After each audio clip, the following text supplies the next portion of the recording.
Dobar dan i dobrodošli u Bulmasoftovu učionicu, gdje ćemo danas za vas istraživati koliko je teška pismenost. Ali za početak treba da obrišemo tablu, kao što se vidi. Tablu nismo obrisali još od prethodnog našeg časa.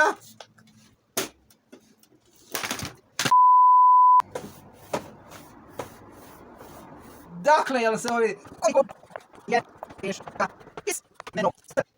Zapanjujuće da se kreda ne vidi na mokroj tabli. Da se ustanovi koliko je teška pismenost uopšte nije teško. Sve što je potrebno jeste jedan kantar i da se on nakači na ručku od pismenosti.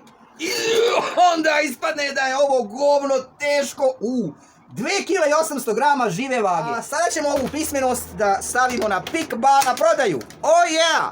Nema ekran, ali ako želite i ako ste navikli da imate ekran, samo raširite ekran od laptopa koji imate, a ne koristite, i onda ovo govno stavite na to.